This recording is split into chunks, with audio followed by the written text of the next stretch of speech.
Good morning बच्चों। चलिए आज हम लोग स्टार्ट करते हैं केमिकल काइनेटिक्स का नेक्स्ट पार्ट जिसका नाम है रेट लॉ। आप रेट समझते हैं, रेट क्या होता है?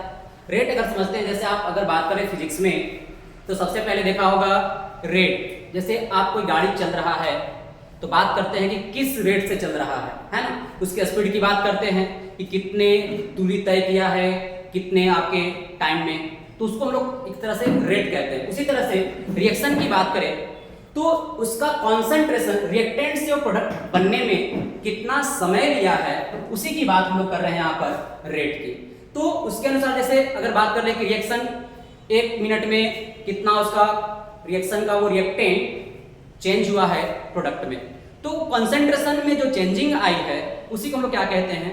रेट कहते हैं। तो सिंपली अगर हम बात करें रेट की तो रेट को क्या कह सकते हैं? Change in concentration of reactant और product is called as rate of reaction. Simple सी बात है ना। तो उसी पे एक लॉ दिया गया है जिसे बोलते हैं हम लोग रेट लॉ। आइए देखते हैं रेट लॉ क्या है। तो हम कह रहे हैं रेट लॉ एक एक्सपेरिमेंटल वैल्यू है। तो रेट लॉ कहता है the experiment rate of reaction in terms of concentration of reactant is known as rate law. जैसे अगर हम लोग बात कर रहे हैं कोई रिएक्शन चल रहा है A प्लस B और ये हमें क्या दे रहा है?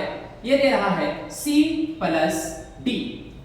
तो अगर इसके रेट की बात करें और मान लिया जाए इसका कुछ कोफिशिएंट है आपका M1, इसका कोफिशिएंट है आपका M2, इसका कोफिशिएंट है आपका N1 और इसका कोफिशिएंट है आपका N2। ठीक है, तो आइए जरा ध्यान देते हैं। अगर इसका रेट की अगर बात करें तो change in concentration of A, change in concentration of B, या फिर प्रोडक्ट की बात करें तो change in concentration of C और change in concentration of D की बात करते हैं। तो रेट लॉ के अनुसार अगर हम कह रहे हैं तो रेट लॉ क्या कहता है? रेट जो होता है एक्चुअली ये क्या है? Directly proportional to change in concentration per unit time होता है, पर यूनिट टाइम होता है। अगर हमने जो रेट लिखा है ये आपका है एवरेज रेट। कौन सा रेट है? ये आपका है एवरेज रेट है, एवरेज रेट। ठीक है, एक होता है आपका इंस्टेंटेनियस रेट। इंस्टेंटेनियस रेट क्या होता है कि अगर जैसे मान लिया जाए कि अगर कोई गाड़ी चल रही है तो हम लोग कहते हैं कि यहां से अगर मान लिया जाए मुंबई जाना है तो मुंबई जाने में हमें अगर यहां से 450 किलोमीटर की दूरी है मुंबई का, तो क्या गाड़ी यहां से अगर चलेगी तो क्या सेम स्पीड से चलेगी? क्या नहीं जी, नहीं चलेगी। तो कभी उसको ब्रेकर मिलेगा, कभी ट्रैफिक मिलेगा, तो गाड़ी कभी तेज चलेगी, कभी स्लो चलेगी, है ना। तो हम लोग जो रेट निकालेंगे कि वो कितने स्पीड से कितना दूरी तय किया है, तो हम लोग जो निकालते हैं कि वो जो अगर मान लेते हैं 10 घंटे में हमने पहुंचा मुंबई, तो ये जो हम लोग स्पीड निकालते हैं गाड़ी कितने का स्पीड से चली थी ओवरऑल, तो हम लोग जो निकालते हैं वो कहते हैं एवरेज स्पीड, कि किस स्पीड से गाड़ी वहां पहुंची है। लेकिन अगर हम बात करें इंस्टेंटेनियस रेट का, तो इंस्टेंटेनियस रेट क्या होता है कि अगर आपको कोई अगर गाड़ी चल रही है तो अगर हम बात करें कि अगर वो 10 सेकेंड में कितनी रफ्तार पकड़ी है, तो वो अगर स्टार्टिंग से इनिशियल उसका जो स्पीड होगा फाइनल स्पीड होगा उसमें क्या होगा? चेंजिंग होगा। अगर 10 मिनट में वो चली उतना, है ना। लेकिन अगर बात करें कि मान लेते हैं गाड़ी 10 मिनट में अगर वहां तय की है, तो हमने बोला आपसे कि बताइए 45वें सेकंड पे उस गाड़ी की स्पीड क्या रही है। तो अगर एक इंस्टेंट की बात कर ले तो हम लोग कहेंगे कि वो जो इंस्टेंट की अगर बात करेंगे तो वो जो चेंज होगा उसके स्पीड के अंदर उसे कह देंगे हम लोग इंस्टेंटेनियस रेट। तो इंस्टेंट पे अगर चेंजिंग है तो अगर हमें बड़ा चेंजिंग देखने को मिलता है तो हम लोग डेल से रिप्रेजेंट करते हैं और उसे हम लोग एवरेज की बात करते हैं। लेकिन एक इंस्टेंट पे चेंजिंग की बात सोचिए ना, कितना छोटा सा चेंज होगा। और अगर छोटा सा चेंज होता है तो हम लोग किसकी बात करते हैं? हम लोग लगाते हैं डिफरेंशिएशन। क्या लगाते हैं? डिफरेंशिएशन। अगर ऐड करना है तो इंटीग्रेशन, और अगर उसमें कुछ छोटा सा चेंज आया है तो डिफरेंशिएशन। तो अगर इंटीग्रेटेड रेट की बात करते हैं तो इंटीग्रेटेड रेट की बात करते हैं तो ये जो रेट आपको दिखेगा ये क्या दिखेगा? ये आपको दिखेगा dc/dt, है ना। अगर छोटा सा चेंज होगा तो हम लोग कहेंगे dc/dt, इसे कहेंगे इंस्टेंटेनियस रेट, इंस्टेंटेनियस रेट। ठीक है बच्चों, तो ये हमारा हो गया इंस्टेंटेनियस रेट। तो अगर ये रिएक्शन चल रहा है, ये चेंज इन कॉन्सेंट्रेशन की बात कर रहे हैं, तो रेट लॉ एक हमने बोला एक्सपेरिमेंटल क्वांटिटी है। तो अगर आपने जैसे पढ़ा है, अगर आपने केमिकल इक्विलिब्रियम पढ़ा होगा तो वहां पर भी हम लोगों ने चेंज इन कॉन्सेंट्रेशन की बात की थी। तो अब चलिए आइए जरा ध्यान से देखते हैं। हम लोग बात करते हैं सबसे पहले according to law of mass action. According to law of mass action, law of mass action के अनुसार अगर देखें तो अगर किसी इस रिएक्शन का अगर रेट होगा, इस रिएक्शन का अगर रेट होगा तो क्या होगा, ये होगा प्रोपोर्शनल टू क्या हो जाएगा 1 upon change in concentration of, ऐसे ले लेते हैं इसको, change in concentration of A into change in concentration of B के पावर यहां हो जाएगा m1 और यहां हो जाएगा m। तो अगर कॉन्सेंट्रेशन की बात करें तो कॉन्सेंट्रेशन पावर m1 हो जाएगा, कॉन्सेंट्रेशन पावर m2 हो जाएगा। किसके रिस्पेक्ट में अगर चेंज हो रहा है तो ये हम कह रहे हैं आपका चेंज हो रहा है टाइम के रिस्पेक्ट में। किसके रिस्पेक्ट में? टाइम के रिस्पेक्ट में। किसके रिस्पेक्ट में? टाइम के रिस्पेक्ट में। तो हम यहां पर सिर्फ कह रहे हैं इसका जो कॉन्सेंट्रेशन है इसके रिस्पेक्ट में आ रहा है चेंज। लेकिन अगर हम लोग बात कर ले रेट लॉ के अनुसार जो रेट होता है ये डायरेक्टली प्रोपोर्शनल होता है किसके अनुसार? Change in concentration of A into change in concentration of B के पावर होगा x के पावर होगा y। हमने यहां ये जो कोफिशिएंट था हमने यहां रखा है, हमने यहां कोफिशिएंट था हमने यहां रखा है, लेकिन हमने इस कोफिशिएंट में देखे x रखा और y रखा। ऐसा क्यों रखा? क्योंकि लॉ ऑफ मास एक्शन ये एक आपका थ्योरेटिकल क्वांटिटी है, जबकि रेट लॉ एक एक्सपेरिमेंटल क्वांटिटी है ना। तो यहां पे हम लोगों ने बात की किसके बारे में? लॉ ऑफ मास एक्शन के बारे में, और यहां पे बात की रेट लॉ के अनुसार। तो रेट लॉ के अनुसार अगर हम लोग बात करें तो हम इसका अगर रेट लिखना चाहें तो रेट हमारा क्या हो जाएगा? रेट हमारा क्या हो जाएगा? डायरेक्टली प्रोपोर्शनल मैंने बोला concentration of A into concentration of B के पावर x के पावर y। इसमें दो सबस्ट्रेट है रिएक्टेंट में, है ना। तो एक के पावर मैंने x दिया, एक के पावर y दिया। तो अगर हम यहाँ पे रेट की बात कर ले तो इक्वल टू का साइन लगाएंगे तो हमें प्रोपोर्शनलिटी साइन हटाने के लिए एक कांस्टेंट टर्म देना पड़ता है। ये हो जाएगा कॉन्सेंट्रेशन ऑफ A के पावर x और B के पावर हो जाएगा y। और ये जो आपका k है, ये जो आपका k है ये आपका क्या बन जाएगा? Rate constant. ये क्या है आपका? Rate constant. और अलग अलग रिएक्शन के लिए रेट कांस्टेंट अलग अलग होता है। आगे बात समझ में ना? चलिए इसे अब देख लेते हैं। अब इसके आगे बढ़ते हैं। इस रेट कांस्टेंट की बात कर लिए, है ना। तो मैंने बताया आपको कि रेट कांस्टेंट क्या है? एक्सपेरिमेंटल क्वांटिटी है। चलिए अब आइए इसके अनुसार अगर हम बात करें कि इसका यूनिट क्या होता है, तो अगर हम बात कर ले यूनिट ऑफ रेट कांस्टेंट की, अगर हम बात कर ले यूनिट ऑफ रेट कांस्टेंट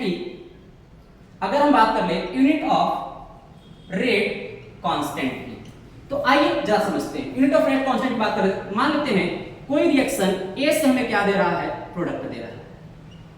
क्या दे रहा है? प्रोडक्ट दे रहा है। आ जाइए जरा ध्यान देते हैं। A से हमें प्रोडक्ट दे रहा है, तो अगर इसका हम रेट लिखना चाहें तो हम क्या लिखेंगे? K into concentration of A के पावर क्या लिख देंगे? n। बात को टर्म ने ले लिया n, है। तो अगर इसका यूनिट की बात करें तो जरा ध्यान से देखिए। अगर यूनिट की बात करते तो रेट का यूनिट क्या होता है? रेट का यूनिट होता है, रेट हमने अभी बताया, change in concentration per unit time. अगर हमने रेट की बात की, क्या है? Change in concentration per unit time, change in time, है ना। तो अगर इसका कॉन्सेंट्रेशन है तो क्या हो जाएगा? मोल पर लीटर। क्या हो जाएगा? मोल पर लीटर।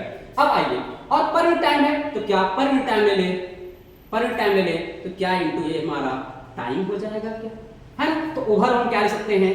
मोल पर लीटर पर यूनिट टाइम, ऐसा लिख सकते हैं कि जरा देखिए ये आपका यूनिट है इसका चेंज। अब हम लोग अगर यहाँ पे आते हैं तो जरा ध्यान से देखिएगा। अगर इंटीग्रेटेड लॉ की बात करें तो यहाँ पे अगर इसमें देख लेते हैं रेट का, तो रेट आपका क्या दे देगा? ये हो जाएगा आपका, हम इसे लिख सकते हैं d। अगर इसके रिस्पेक्ट में लिखें क्या हो जाएगा? d into concentration of A into क्या हो जाएगा dt। ठीक है, ध्यान दें ये रिएक्टेंट है, तो रिएक्टेंट आपका कॉन्सेंट्रेशन घट रहा है, तो घटने को हम लोग नेगेटिव साइन से रिप्रेजेंट करते हैं। अब आ जाइए k इंटू कॉन्सेंट्रेशन ऑफ ए के पावर n। तो हमें इसका यूनिट निकालना है k का। किसका निकालना है? k का। तो क्या हम k इक्वल टू ऐसा लिख दें क्या, d, देखिए जरा ध्यान से दीजिएगा, d into a upon dt हो जाएगा, हो जाए। ये थोड़ा सा नीचे जगह नहीं है, ऊपर आ जाता हूं, ऊपर देख लेगा इसी तरह। आ जाइए आ जाइए आ जाइए आ जाइए। हम इसका कॉन्सेंट्रेशन ले लेते हैं, क्या हो जाएगा, मोल पर लीटर पर यूनिट टाइम। इसका रेट का क्या हो जाएगा, मोल पर लीटर, या इसी को लेकर रेट क्या हमारा, चेंज इन कॉन्सेंट्रेशन है, चेंज इन कॉन्सेंट्रेशन। तो कॉन्सेंट्रेशन पर यूनिट टाइम लिख दूं क्या, मैं इसे लिख दूं क्या, इसे डीए को क्या लिख दूं, कॉन्सेंट्रेशन पर यूनिट टाइम लिख दूं, और ये हो जाएगा के इंटू, ये कॉन्सेंट्रेशन है क्या, कॉन्सेंट्रेशन क्या लिख दूं, कॉन्सेंट्रेशन को क्या लिख दूं, कॉन्सेंट्रेशन क्या लिख दूं, कॉन्सेंट्रेशन के पावर मैंने लिख दिया n। ठीक है, अब अगर आते हैं तो k इक्वल टू हम इसे क्या ले लें, तो जरा ध्यान देंगे, ये कॉन्सेंट्रेशन पावर n है, तो हम यहां पर लेते हैं k इक्वल टू, इधर आ जाएगा कॉन्सेंट्रेशन, ये देखिए कॉन्सेंट्रेशन ये हो गया, अपॉन इधर आ गया कॉन्सेंट्रेशन के पावर आपका क्या हो गया n, ये क्या हो गया, इधर में हो गया आपका टाइम। जरा ध्यान दीजिएगा, देखिए तो k इक्वल टू ये लिख सकते हैं क्या, अगर ये कॉन्सेंट्रेशन के पावर n है, ऊपर जाएगा तो क्या माइनस n हो जाएगा क्या, तो जरा ध्यान से देखिए, जरा ध्यान से देखिए, तो आपका आ जाएगा ये equal to k equal to concentration के पावर, अगर देखिए ये इसका पावर 1 है और ये जाएगा ऊपर, तो क्या 1 माइनस n हो जाएगा क्या, और अगर हम यहां ले लें तो क्या टाइम अगर ऊपर जाएगा तो क्या ये माइनस 1 हो जाएगा। अब अगर देखते हैं, अब यहां पर जो n है, अब यहां पर जो n है ये आपका है order of reaction, order of reaction, order of reaction, समझ गए। अब आइए अगर हम बात करते हैं जीरो ऑर्डर के रिएक्शन के लिए, अब ध्यान समझिएगा, ऑर्डर फ्रैक्शन मैंने एक नया टर्म यूज किया है, ऑर्डर फ्रैक्शन क्या है, तो ऑर्डर फ्रैक्शन भी हम लोग आगे बात करेंगे, ये ध्यान रखेंगे, एक टर्म होता है मॉलिक्यूलरिटी, एक होता है ऑर्डर ऑफ रिएक्शन।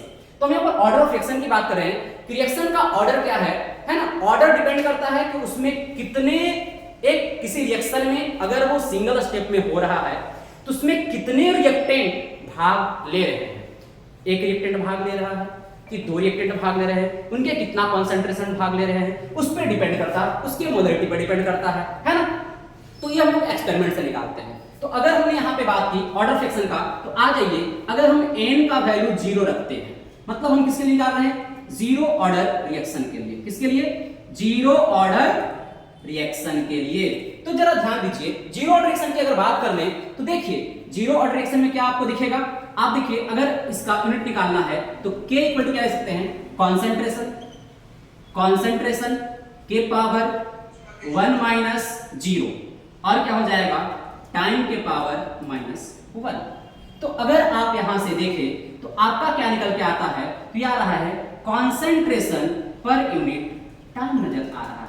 इसका मतलब इसका यूनिट हो गया मोल पर लीटर पर यूनिट। अगर टाइम को सेकंड में लेते हैं तो क्या हो जाएगा, पर सेकंड हो जाएगा। ये आपका जीरो ऑर्डर रिएक्शन का यूनिट निकल करके आ जाएगा। तो बोलिए क्या हम लोग इससे हम लोग निकाल सकते हैं क्या, किसी ऑर्डर के लिए हम लोग यूनिट ऑफ निकाल सकते हैं। अब आइए अगर हमने ये जीरो ऑर्डर का दिखाया, अब आइए फर्स्ट ऑर्डर की बात कर ले, यूनिट की बात कर ले, तो फर्स्ट ऑर्डर के लिए क्या हो जाएगा, अगर हम निकालते हैं n इक्वल टू 1 लेते हैं, किसके लिए है ये, for first order of reaction, for first order of reaction की बात कर ले, फर्स्ट ऑर्डर ऑफ रिएक्शन की बात कर रहे हैं। तो जरा देखिए k इक्वल टू यहां पर लेते हैं कॉन्सेंट्रेशन के पावर 1 माइनस 1, यहां हो जाएगा टाइम। तो जरा ध्यान देंगे, कॉन्सेंट्रेशन 1 के पावर 1, तो यहां हो जाएगा कॉन्सेंट्रेशन के पावर 0 और ये हो जाएगा टाइम। अब बताइए किसी के पावर 0 हो जाता है, किसी टर्म का पावर 0 हो जाता है, क्या हो जाएगा 1, एक कांस्टेंट टर्म आ जाएगा। तो सिर्फ हमारे पास क्या बचा है, सिर्फ बचा है हमारे पास टाइम इनवर्स। इसका मतलब हो गया ये क्या हो गया आपका, अगर टाइम सेकंड में है तो हम ले लेंगे पर सेकंड, अगर टाइम मिनट में है तो ले लेंगे पर मिनट, अगर आवर में है तो ले लेंगे पर आवर। बोलिए समझ में आया नहीं आया, क्लियर है क्या, है ना। चलिए ये हो गया फर्स्ट ऑर्डर। तो ऐसे ही आप सेकंड ऑर्डर का, थर्ड ऑर्डर का, सारे ऑर्डर का आप निकाल सकते हो इसका क्या यूनिट, है ना। अब आइए हम लोग बात करेंगे ऑर्डर ऑफ रिएक्शन के बारे में। किसके बारे में, ऑर्डर ऑफ रिएक्शन के बारे में। तो एक वर्ड है आपका, पहले हम बात करते हैं, कंपैरिजन कर लेते हैं। एक टर्म है मॉलिक्यूलरिटी, मॉलिक्यूलरिटी, और एक है आपका ऑर्डर ऑफ रिएक्शन। एक है टर्म आपका मॉलिक्यूलरिटी और एक है आपका ऑर्डर ऑफ रिएक्शन। मॉलिक्यूलरिटी क्या कहता है कि अगर देखिए किसी रिएक्शन में जितने मॉलिक्यूल पार्टिसिपेट कर रहे हैं, बट वो रिएक्शन कितना होना चाहिए, सिंगल स्टेप का होना चाहिए। अगर कोई रिएक्शन सिंगल स्टेप का है ना, और उसमें जितने मॉलिक्यूल्स भाग ले रहे हैं या जितने एटम्स भाग ले रहे हैं या जितने आयंस भाग ले रहे हैं, उन सभी के हम लोग कह सकते हैं नंबर ऑफ मोल्स को, या फिर कह सकते हैं सिंपली अगर उनमें जितने मॉलिक्यूल, एटम या आयंस भाग ले रहे हैं वही उनका सम उस रिएक्शन के लिए मॉलिक्यूलरिटी कहलाएगा। लेकिन ऑर्डर ऑफ रिएक्शन सेम नहीं होगा, यह बिल्कुल ध्यान रखिए। क्यों, क्योंकि order of reaction elementary reaction के लिए वैलिड होता है, एलिमेंट्री रिएक्शन के लिए वैलिड होता है। मॉलिक्यूलरिटी भी वही है, मॉलिक्यूलरिटी भी अगर रिएक्शन एलिमेंट्री है तो नंबर ऑफ मॉलिक्यूल्स जितने भाग ले रहे हैं मॉलिक्यूलरिटी। ऑर्डर रिएक्शन भी वही है, अगर रिएक्शन सिंगल स्टेप में एलिमेंट्री रिएक्शन है तो जितने मॉलिक्यूल्स में भाग ले रहे हैं वो ऑर्डर ऑफ रिएक्शन कहलाता है। लेकिन कभी कभी आपको ऐसा देखने को नहीं मिलेगा। जैसे हम बात करेंगे स्यूडो फर्स्ट ऑर्डर रिएक्शन में मॉलिक्यूल सिंगल स्टेप का रिएक्शन होगा, मॉलिक्यूलरिटी दिखेगा आपको ज्यादा, लेकिन यूनिट अगर हम बात कर लें ऑर्डर ऑफ रिएक्शन का तो वो आपको सेम नहीं दिखेगा। तो सिंपल सी बात कहते हैं, अगर नंबर ऑफ मॉलिक्यूल्स पार्टिसिपेटेड या फिर participated in a reaction in reactant side, जितने मॉलिक्यूल्स आपके रिएक्टेंट साइड में पार्टिसिपेट कर रहे हैं उसी को हम लोग क्या कहते हैं, मॉलिक्यूलरिटी कहते हैं। जबकि ऑर्डर ऑफ रिएक्शन अगर बात कर रहे हैं, ये क्या है आपका, हम कह रहे हैं यहां पे the number of sum of power of concentration of reactant in elementary reaction, इसी को हम लोग क्या कहते हैं, ऑर्डर ऑफ रिएक्शन कहते हैं। अब आइए हम लोग बात कर रहे हैं एक सिमिलरिटी लीजिए। देखिए मॉलिक्यूलरिटी जो है ना, मॉलिक्यूलरिटी है ना, ये नो मोर देन 3 होगा। कि मॉलिक्यूलरिटी जो होता है, molecularity of the reaction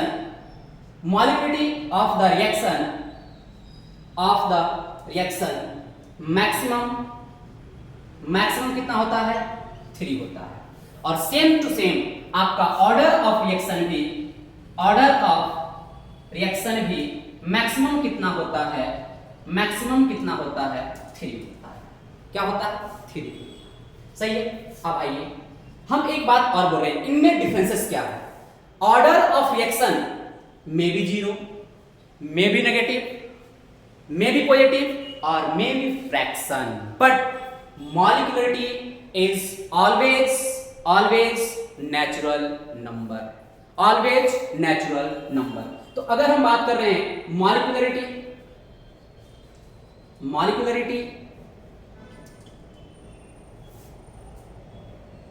is always positive integer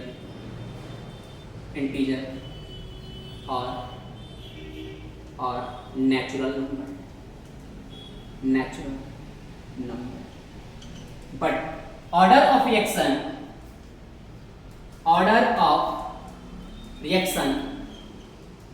may be zero, negative,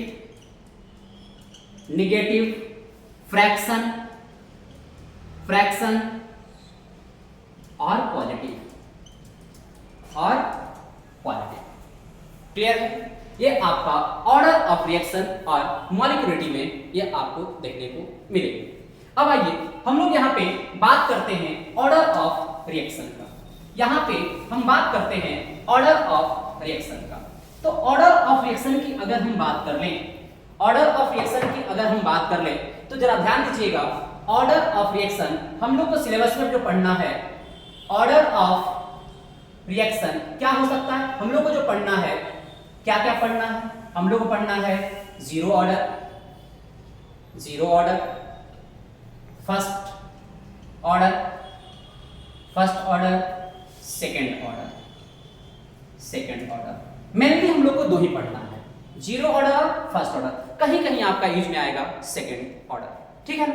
तो सबसे पहले हम लोग किसकी बात करेंगे, जीरो ऑर्डर रिएक्शन की बात करेंगे। आ जाइए जीरो ऑर्डर रिएक्शन की बात करेंगे। तो आ जाइए बात करते हैं zero order reaction. Zero order reaction क्या है, तो जैसे इसके लिए अगर कोई रिएक्शन ए से हमें क्या दे रहा है, प्रोडक्ट दे रहा है। क्या दे रहा है हमें, प्रोडक्ट दे रहा है। चलिए देख लेते हैं, प्रोडक्ट दे रहा है। तो इसके लिए सबसे पहले तो रेट लॉ लिखिए। सबसे पहले क्या लिखिए, रेट लॉ लिखिए। तो रेट लॉ इसके लिए क्या लिख सकते हैं, तो रेट लॉ क्या होता है, हम लिखेंगे K इंटू, रेट लॉ इसलिए लिखेंगे rate equal to K into concentration of A के पावर, देखिए ऑर्डर ऑफ रिएक्शन इसका पावर भी डिपेंड करता है, तो हमने बोला इसके पावर क्या हो जाएगा, जीरो, क्योंकि इसका ऑर्डर ऑफ रिएक्शन जीरो है तो n इक्वल टू क्या हो जाएगा, जीरो हो जाएगा। तो इसका मतलब है कि हमारा जो रेट है किसके बराबर है, k के बराबर है। रेट ऑफ रिएक्शन किसके बराबर हो जाएगा, k के बराबर हो जाएगा। तो अगर इस रिएक्शन से ले रहे हैं तो जरा ध्यान दीजिएगा, हम इसके लिए ले रहे हैं, क्या हो जाएगा, अगर रेट ऑफ रिएक्शन की बात कर ले तो क्या ये हमारे लिए इंटीग्रेटेड लॉ के अनुसार अगर कह रहे हैं तो माइनस, इसके लिए अगर रेट लिखते हैं क्या हो जाएगा, माइनस dA अपॉन dt होगा क्या, और ये क्या हो जाएगा, k, क्या हो जाएगा, k, देखिए जरा, है ना k। अब अगर यहाँ पे बात कर लेते हैं, अगर हम यहाँ पे बात कर लेते हैं तो जरा ध्यान से देखिए, हमने लिख दिया यहाँ कॉन्सेंट्रेशन a के पावर, तो एक पावर जीरो लिखे यहाँ लिखे, ये तो बात बराबर है, क्योंकि ये निकल कट कर क्या हो जाएगा, ये 1 के बराबर हो जाएगा, क्योंकि किसी के पावर जीरो क्या हो जाएगा, 1। तो ये हमारे लिए क्या हो जाएगा, ये हो जाएगा हमारे लिए dA upon dt equal to क्या हो जाएगा, k हो जाएगा। अब आइए इसको हम क्या करते हैं, जरा ध्यान से देखिएगा, हम इसे क्या करते हैं, इंटीग्रेट करते हैं। क्या करते हैं, इंटीग्रेट करते हैं। तो जरा आइए इसके लिए हम इस रिएक्शन को थोड़ा सा समझाने की कोशिश करते हैं। तो ये रिएक्शन थोड़ा समझाने की कोशिश करें। देखिए मैंने बोला था कि अगर ये A से कहां हमें दे रहा है, प्रोडक्ट दे रहा है, क्या दे रहा है, प्रोडक्ट दे रहा है। तो देखिए जरा, अगर हम कहते हैं t इक्वल टू 0 सेकेंड पे, t इक्वल टू 0 सेकेंड पे इसका कॉन्सेंट्रेशन मान लेते हैं हमारा क्या है, A0, क्या है, A0 है। क्या उसमें कोई प्रोडक्ट बनेगा क्या, ना जी ना, कोई प्रोडक्ट नहीं बना क्योंकि रिएक्शन स्टार्ट ही नहीं हुआ। तो t equal to t second पे मान लेते हैं इसमें से कुछ ना कुछ तो कॉन्सेंट्रेशन घटेगा ना, घटेगा तो क्या घटेगा, ये घटेगा, मान लेते हैं A0 माइनस क्या घटता है, x घटता है। क्या घटता है, x घटता है। तो जितना इधर घटा है उतना ही क्या बनेगा, इधर प्रोडक्ट बनेगा क्या। तो ध्यान दीजिएगा, इसके t इक्वल टू 0 सेकंड पे जो कॉन्सेंट्रेशन था A था, इसका कॉन्सेंट्रेशन क्या था, A0 था क्या। अब देखिए t equal to t second पे इसका कॉन्सेंट्रेशन क्या है, A0 माइनस x। तो हम बोल रहे हैं A0 माइनस x को हमने क्या बोल दिया, हमने बोल दिया AT। क्या बोल दिया, AT। तो हमारा AT इक्वल टू क्या हो जाएगा, A0 माइनस x। क्या हो जाएगा, A0 माइनस x। अब आइए इसका जरा हम लोग देखते हैं डिफरेंशियल रेट इक्वेशन। तो आइए जरा देखते हैं differential rate equation. Differential rate equation, अगर डिफरेंशियल रेट इक्वेशन की बात कर लेते हैं तो जरा देखिए, तो हम इसे ऐसा लिख सकते हैं क्या, ये हमने लिखा रेट को क्या लिखा minus D A upon D T equal to क्या हो गया के। अब आइए क्या करते हैं, इसे इंटीग्रेट करते हैं। क्या करते हैं, इंटीग्रेट करते हैं। तो जरा ध्यान दीजिए, इधर हम ऐसा लिख सकते हैं D A minus D A equal to मैंने लिख दिया के इंटू टी। माइनस साइन को इधर से उधर करता हूं पहले, तो ये हो गया हमारे लिए D A equal to minus K T. कोई दिक्कत नहीं ना, चलिए आ जाइए। तो देखिए अब इसे इंटीग्रेट करते हैं और इसे इंटीग्रेट करते हैं, इसे इंटीग्रेट करते हैं। अगर हमने kt लिखा, देखिए k हमारा क्या है कांस्टेंट है, क्या है हमारा कांस्टेंट, सॉरी k यहां पर dt आया है आपका, क्या आया है dt आया है आपका, dt आया है आपका, है। तो इसे हम इंटीग्रेट करते हैं। तो इंटीग्रेट करें तो देखिए अगर हमने इनिशियल टाइम कितना लिया था 0, फाइनल टाइम हमारा क्या है t, तो हम लोग इंटीग्रेट करें 0 से लेकर के t तक। इनिशियल कंसंट्रेशन क्या था हमारा a0, हमने लिया a0। फाइनल टाइम क्या है, फाइनल t टाइम पे हमारा कंसंट्रेशन क्या बचा, फाइनल कंसंट्रेशन 80। तो हमने इसे इंटीग्रेट किया a0 से लेकर 80 तक, टाइम के रिस्पेक्ट में है तो हमने किया 0 से लेकर t तक। तो देखिए ये हमारा क्या बन जाएगा, ये हमारा dA का इंटीग्रेशन क्या हो जाता है a। अब ये क्या हो जाएगा इनिशियल कंसंट्रेशन a0 से लेकर 80 तक इक्वल टू ये क्या हो जाएगा, ये तो कांस्टेंट टर्म में बाहर रहेगा, dt का क्या हो जाएगा t, dt का क्या हो जाएगा t। इसका इंटीग्रेट कहां से किया हम लोग 0 से लेकर के t तक। अब देखिए क्या होता है अपर लिमिट माइनस लोअर लिमिट, तो हमने यहां पे किया अपर लिमिट, तो ये हो गया हमारा 80 माइनस a0 इक्वल टू क्या हो जाएगा हमारा minus k into t minus 0, t minus 0, upper limit minus lower limit. तो क्या हमारे बच गया है 80 minus a0 equal to minus kt बचा हुआ है। बोलो समझ में आया क्या यहां तक, क्लियर है क्या। अब आइए जरा उसे आगे इक्वेशन के रूप में लेकर चलते हैं। तो जरा देखिए हमारे पास आया है 80 minus a0 equal to minus kt। क्या इधर से उधर भेजो क्या, तो क्या हो जाएगा आपका 80 equal to a0 minus kt बचेगा। बोलू ये आपका जीरो ऑर्डर रिएक्शन का इंटीग्रेटेड लॉ आ चुका है। क्लियर है क्या, क्लियर है क्या, ये आपका रिएक्शन है। जल्दी से इसे नोट कीजिए, नोट। अब आते हैं हम लोग हाफ लाइफ पीरियड पे। इस जीरो ऑर्डर के लिए हाफ लाइफ पीरियड देखते हैं क्या होगा। तो सबसे पहले आ जाइए हम लोग बात करेंगे half life period. Half life period, half life period की बात कर लेते हैं। आ जाइए half life period. Half life period का मतलब क्या समझे कि अगर रिएक्शन चल रहा है, तो जैसे मान लेते हैं अगर कोई रिएक्शन 10 मिनट में कंप्लीट होना है तो उसका हाफ लाइफ कितना हो जाएगा 5 मिनट। कितना हो जाएगा 5 मिनट होगा क्या। तो ऐसे ही इसका हाफ लाइफ, जैसे आपकी लाइफ है, अगर हम लोग की 60 साल की लाइफ है तो समझ लीजिए हम लोग 30 साल गुजारने में तो हम लोग का हाफ लाइफ पूरा हो चुका है। हो चुका है या नहीं हो चुका है, हाँ हो चुका है ना। तो आ जाइए हम लोग बात करते हैं इस रिएक्शन का हाफ लाइफ कैसे चलेगा। तो जरा ध्यान से देखिए, अगर मैंने आपको बोला कि अगर कोई रिएक्टेंट A से क्या हमें दे रहा है, प्रोडक्ट दे रहा है, क्या दे रहा है, प्रोडक्ट दे रहा है। तो जरा ध्यान से समझिए, अगर इसका initial concentration t equal to 0 time पे, इसका इनिशियल कंसंट्रेशन क्या है बाबू a0 है क्या, है ना। तो अगर a0 इसका कंसंट्रेशन है, उसमें प्रोडक्ट कुछ बनेगा क्या, ना जी ना, नहीं बनेगा। अब t equal to t time पे हमने क्या बोला था a0 माइनस x बताया था, तो इधर प्रोडक्ट क्या फॉर्म किया था, x फॉर्म किया था क्या। लेकिन अब मैंने बोल दिया कि t हमारा जो रिएक्शन का है क्या हो चुका है, t हाफ हो चुका है। क्या हो चुका है, हाफ हो चुका है। तो क्या ये इनिशियल कंसंट्रेशन का क्या ये हाफ हो जाएगा क्या, अरे बोलो हाफ होगा क्या। तो अगर इनिशियल कंसंट्रेशन का हाफ हो गया तो क्या इसे हम हाफ हुआ है तो a0 में से क्या ये x के जगह पे a0/2 रख दूं क्या, बोलो बोलो। अगर a0/2 अगर घटा है तो क्या, क्योंकि अगर टाइम हाफ हुआ है तो कंसंट्रेशन भी क्या हो जाएगा, इसका हाफ हो जाएगा। तो कंसंट्रेशन हाफ हुआ है तो क्या ये भी इधर बनेगा a0/2। तो ये आपका क्या हो जाएगा, a0 में से a0/2 गया तो आपका क्या बच जाएगा, a0/2 बच जाएगा। हमने बोला ये इनिशियल कंसंट्रेशन हमारा a0 था, ये हमारा फाइनल कंसंट्रेशन 80 था, क्या इस 80 को ही हम क्या A0/2 बोल देंगे? क्या ये हमारा जो पहले 80 हुआ करता था, क्या ये A0/2 हो जाएगा क्या? हाँ जी हो जाएगा। तो जरा आइए इसका हाफ लाइफ पीरियड की बात कर ले। तो हमने लिखा था, क्या लिखा था? हमने लिखा था इसका जीरो ऑर्डर रिएक्शन का क्या आया था? AT equal to A0 minus KT लिखा था क्या? अब देखिए यहां से हमने AT क्या लिया? A0/2 लिया है ना, इनिशियल कॉन्सेंट्रेशन जैसे था वैसे है, माइनस के T क्या हो चुका है हमारा? T हाफ हो चुका है। क्या हो चुका है? T हाफ हो चुका है। तो जरा ध्यान से देखिए, अगर हम यहां से आते हैं तो हमारा अगर T हाफ हमें निकालना है तो क्या हो जाएगा?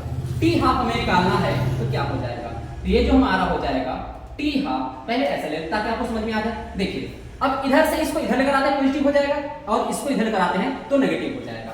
तो क्या हम ऐसा लिख देंगे क्या? K into T half equal to आपका हो जाएगा A0 माइनस A0/2 हो जाएगा। देखो जरा, तो जरा ध्यान देखिए यहां पर हमारा क्या आ जाएगा? T हाफ जो आएगा क्या ये A0/2 K हो जाएगा क्या? ये देख लो, ये आपका हाफ लाइफ पीरियड है। क्या है आपका? हाफ लाइफ पीरियड है। जीरो ऑर्डर रिएक्शन के लिए ये हाफ लाइफ आ चुका है। क्लियर है? जल्दी से इसे नोट कीजिए। आइए हम लोग पे न्यूमेरिकल सॉल्व करते हैं।